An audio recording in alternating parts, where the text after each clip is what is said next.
Good morning class. Today we are going to learn last topic of first chapter Indian economy, which is positive contributions of Britishers to Indian economy and how was the Indian economy during the eve of independence. During the eve of independence मतलब during British rule that we have learned, during the eve of independence मतलब 1947 to 50 ये duration में Indian economy कैसा था. India independent हो चुका था, पर जैसे इंडिया इंडिपेंडेंट होता है ऑल ऑफ सडन एवरीथिंग जो सिस्टम था 200 इयर्स जो जिनका रूलिंग किया था वो सब कुछ चेंज तो नहीं हो जाएगा all of sudden. So how was the Indian economy on the eve of independence. Independent हुआ तब से लेके 2-3 साल तक how was the Indian economy. In second chapter हम लोग 51 के बाद देखेंगे. सेकेंड चैप्टर में how was the Indian economy after independence. Getting my points? But in this chapter what we are going to learn last topic on the eve of independence मतलब 1947 to 50 how was the Indian economy. Before that we are going to learn what was the positive contribution of Britishers to Indian economy. First contribution they have given like commercialization.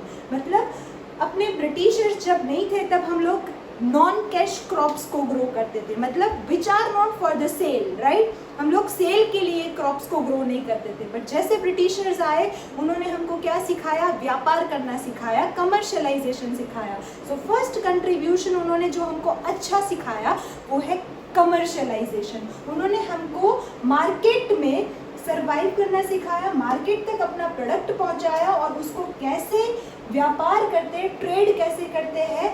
Barter system which we were using before, barter system, वो barter system से हमको व्यापार करना सिखाया. First contribution of britisher. Second transportation, means of transportation they have invented railway, they have invented road transportation, waterway, air transportation, but for their own use only, but they have contributed to the Indian economy, right. Third, monetary economy. First we were using barter system, चीज़ों के बदले चीज़ों exchange करते थे. But जैसे Britishers आए they have invented monetary economy, पैसा, Indian rupee वो लोग लेके आए. मॉनिटरी इकोनॉमी, अब हम लोग बार्टर सिस्टम नहीं, money, bank, they have introduced monetary economy. पहले हम लोग बार्टर सिस्टम यूज करते थे.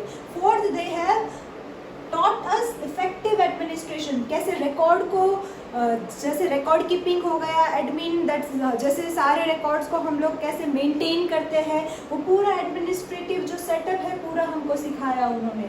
सो these are the positive contribution of British rule to Indian economy. Commercialization, transportation, monetary economy and effective administration, right. Now how was the Indian economy on the eve of independence. मतलब जब India independent हुआ था during that time period how was the Indian economy.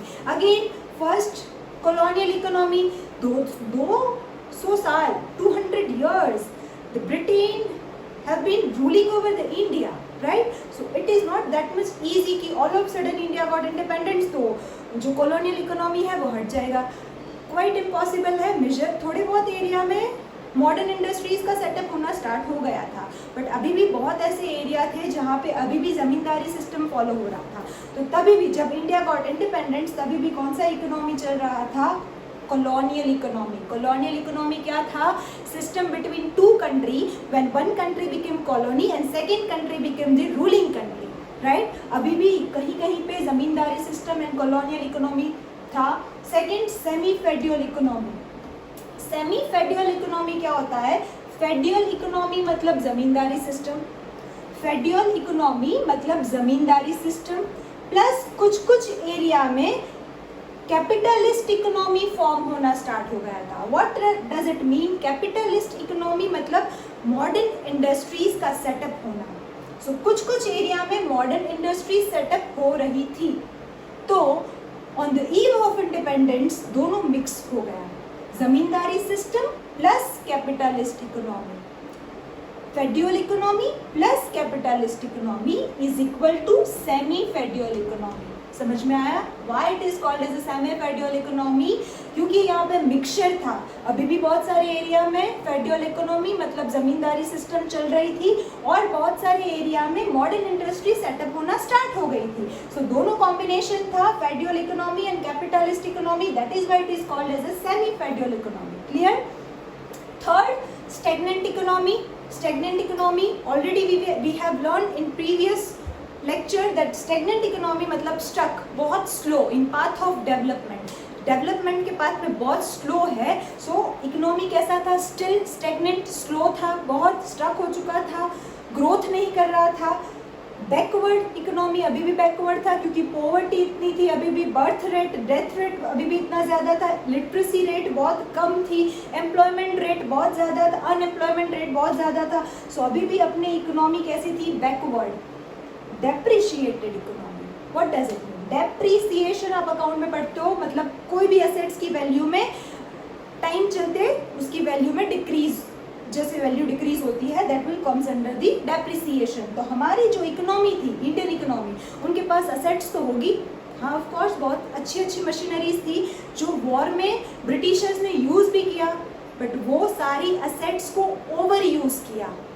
Over use करने के बाद वो सारी assets कैसे हो गई? डेप्रिशिएटेड, मतलब उसकी वैल्यू क्या हो गई? डाउन। छोटी सी भी मशीनरी होती है, we need to maintain that machinery, right? But britishers ने क्या किया? वो सारी मशीनरी का ओवर यूज किया, ना उसका रिप्लेसमेंट किया, ना उसका मेंटेनेंस किया।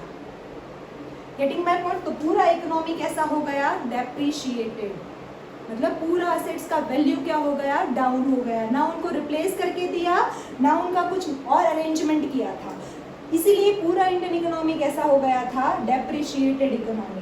एंड एम्प्यूटेटेड इकोनॉमी मतलब क्या होता है? Divide and rule. Divide and rule मतलब क्या होता है?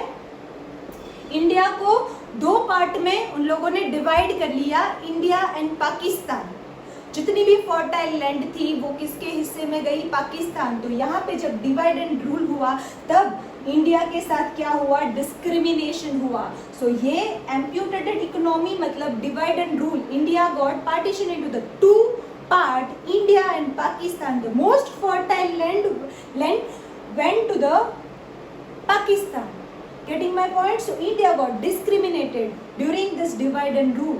So these are the situations of Indian economy on the eve of independence. First, colonial economy, semi-feudal economy, stagnant economy, backward economy, depreciated economy and amputated economy. Clear? So today we have completed first chapter of economy, which is Indian economy on the eve of independence.